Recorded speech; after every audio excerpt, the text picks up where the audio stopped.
만약 베이스바가 없다면 상판은 현의 강한 장력 때문에 휘어지거나 부러져 버릴 겁니다. 척추 같은 베이스바가 필요할 정도로 상판은 가혹한 조건에 놓여 있죠. 그래서 상판은 가장 많이 손상되고 오래된 현악기의 상판엔 잦은 수리의 흔적이 남아있곤 합니다.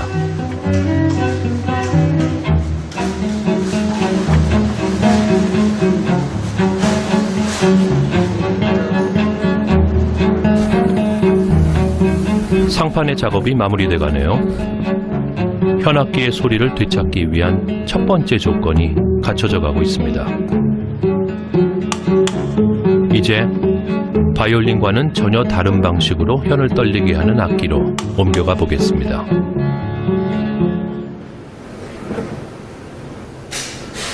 피아노의 현을 떨리게 하는 건 액션입니다.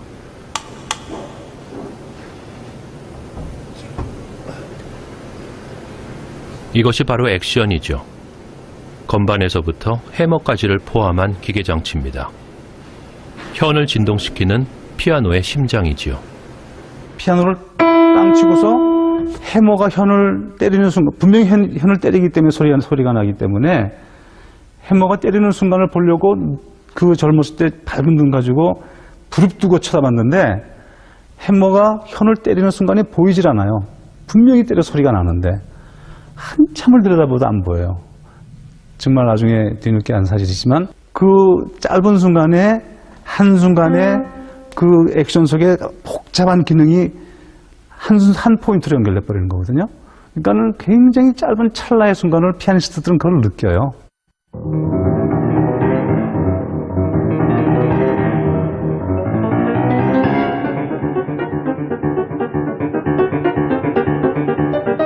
피아노의 역사는 액션의 역사입니다. 오늘날과 같은 액션을 갖게 되면서 피아노는 악기의 제왕이 됐습니다.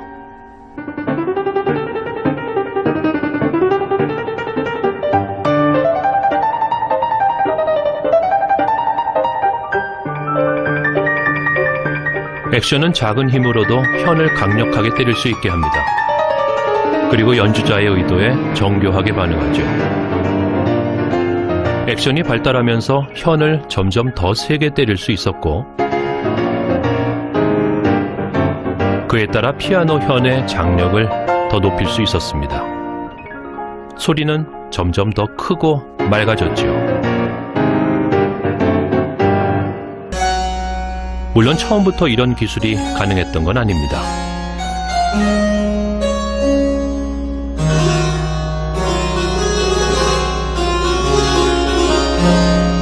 피아노 이전에 널리 쓰인 건반악기 하프시코드는 현을 때리지 않고 튕겨서 소리를 냈습니다. 어떤 힘으로 건반을 누르든 항상 소리의 크기가 같았지요.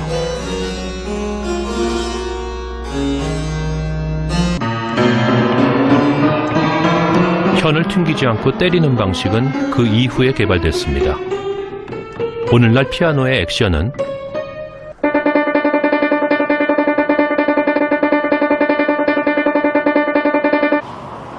이 정도로 섬세하고 치밀해졌습니다. 마음만 먹으면 어떤 느낌이든 그대로 전달할 수 있죠. 그래서 연주자들은 표현의 자유를 얻었습니다.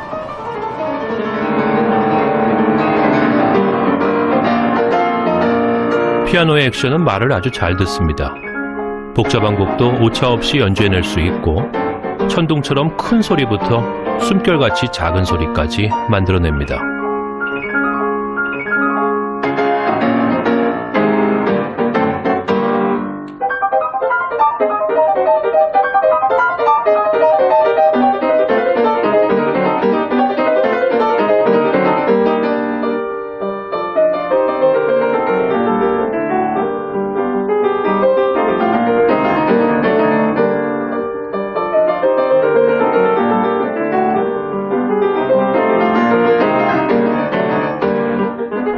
피아노는 신을 이야기하던 시대에 태어나 인간에 대해 말하는 시대의 주인공이 됐습니다. 액션은 변덕스런 인간의 감정을 고스란히 담아냈으니까요.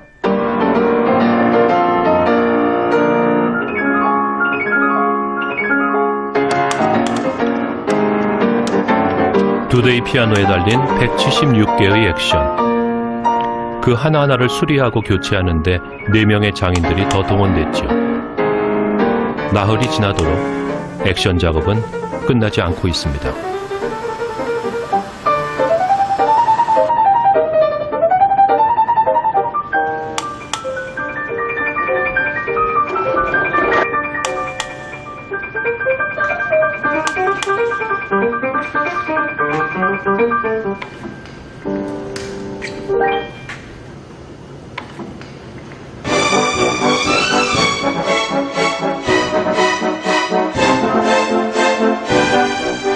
아름답지만 쉽게 눈에 띄지 않는 금관악기, 호른입니다.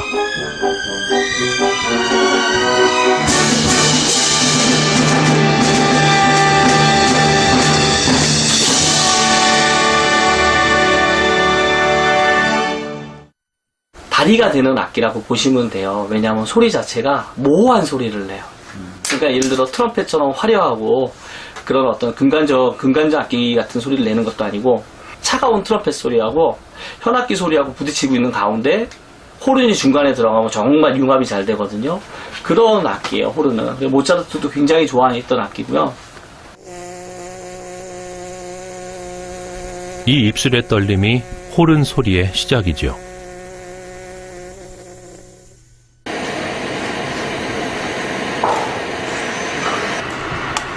입술이 만든 소리는 지금 만들고 있는 이 리드 파이프로 갑니다. 이 관을 공기가 통과하면 이런 소리가 납니다.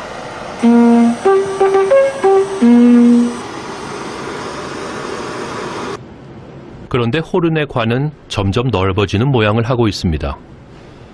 이 넓어지는 관을 통과한 소리는 이렇습니다. 밝은 소리, 금관악기 특유의 소리입니다. 장인이 선택한 호른은 관이 많이 구겨져 있습니다. 자석과 쇠구슬을 이용해서 구겨진 관을 펴고 있군요. 파이프가 너무 얇아져도 소리엔 좋지 않습니다.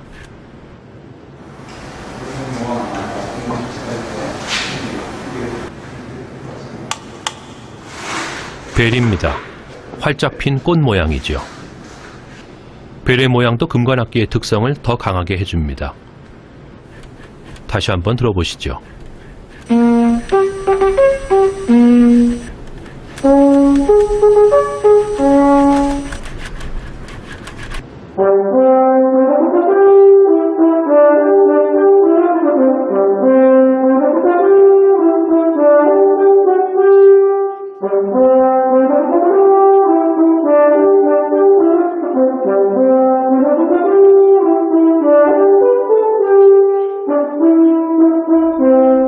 관악기는 관의 길이에 따라 음 높이가 달라집니다. 관이 길어지면 음이 낮아지죠. 호른에는 다양한 길이의 관이 붙어 있습니다. 밸브를 누르면 공기가 통과하는 경로가 바뀌지요. 그렇게 관의 길이를 바꿔서 음 높이를 변화시킵니다.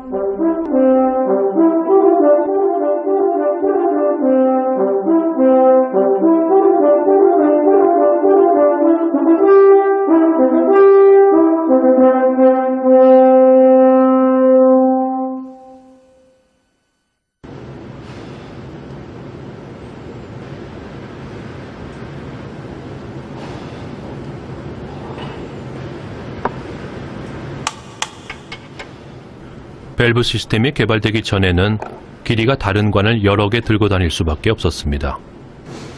19세기 말 밸브가 등장하면서 금관악기는 크게 발전했습니다. 연주가 편해졌을 뿐 아니라 표현력도 아주 좋아졌죠.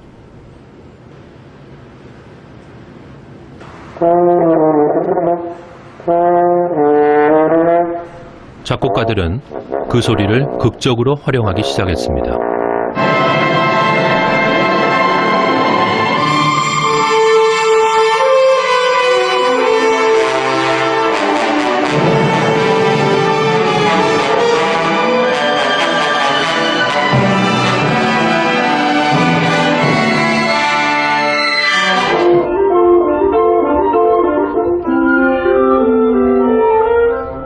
관악기는 인간의 숨결에서 시작됩니다.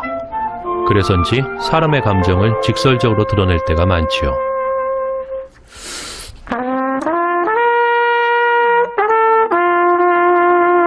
마치 목소리처럼 말입니다.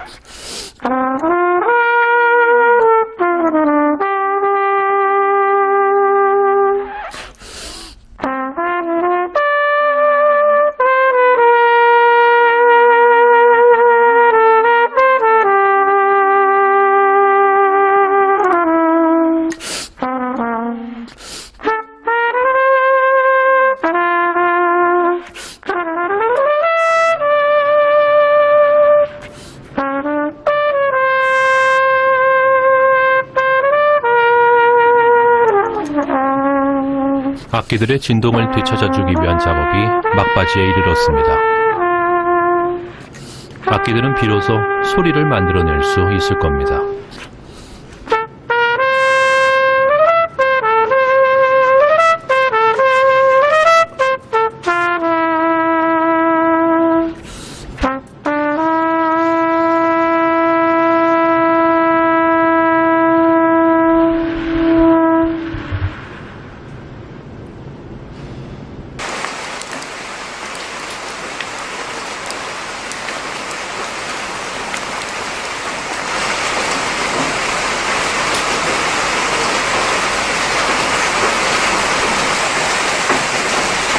복원 작업을 시작한 지 닷새가 훌쩍 지났습니다. 진동이 있어서 악기는 악기로서 존재할 수 있습니다. 그렇다고 해서 이 진동이 악기의 모든 걸 대변하진 않지요. 그 작은 진동을 아름다운 소리로 울려 퍼지게 하는 것, 이제 그 작업이 시작될 참입니다.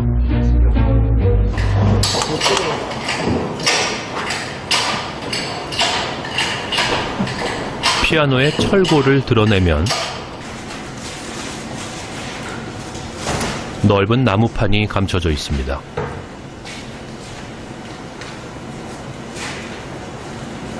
이것은 음향판입니다. 액션이 만들어낸 현의 진동이 도착하는 곳이죠. 피아노의 현이 떨리는 소리는 실제로는 이 정도입니다. 하지만 우리가 듣는 피아노 소리는 어떻죠?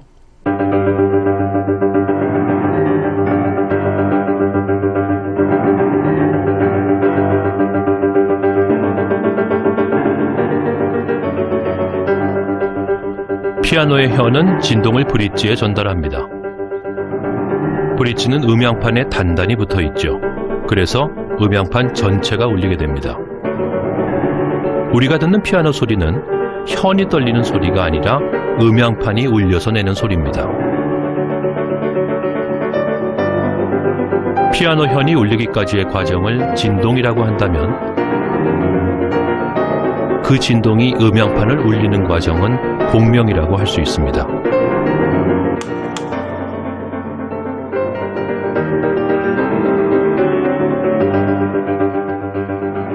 사운드보다가 갈라지면은 소리 전체 음향판이 울려주질 못하고 소리가 중간에 끊어지는 현상이 생기기 때문에 그 공명되는 그 공명음이 생기질 않죠.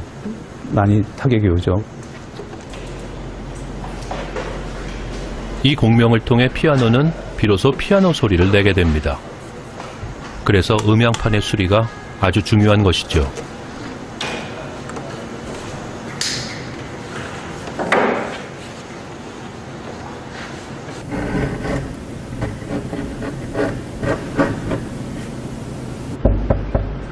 이 공명의 과정이 피아노에만 있는 건 아닙니다. 모든 악기는 소리를 만들어내는 진동체와 별도로 그것을 울리는 공명체를 갖고 있습니다.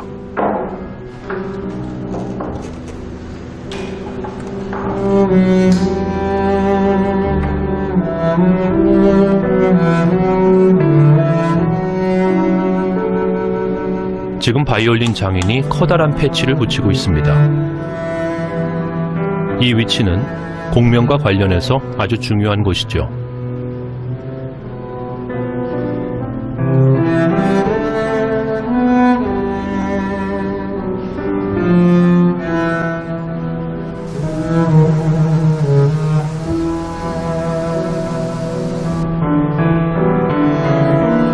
현악기의 공명체는 몸통입니다.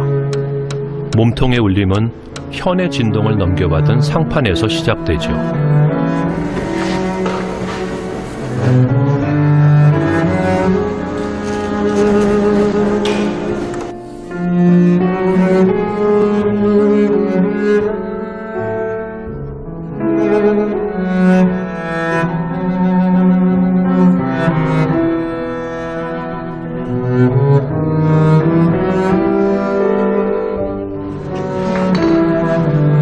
현악기의 현은 몇만 원이면 살 수 있습니다. 하지만 몸통은 수십억을 호가하기도 하고 수없이 고쳐서라도 사용합니다. 좋은 울림을 결정짓는 건 몸통이기 때문이죠.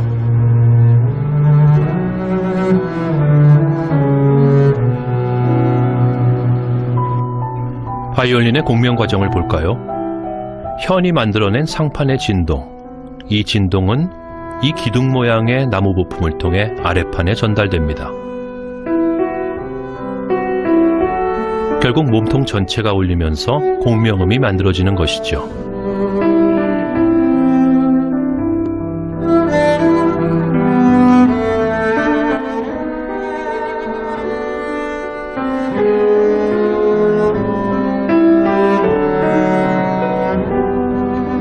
이 기둥이 사운드 포스트입니다. 사운드 포스트는 현악기를 완성하고 맨 마지막에 끼워 넣습니다. 그 위치에 따라 악기의 소리가 많이 달라지죠. 소리를 완성하는 마지막 방점입니다.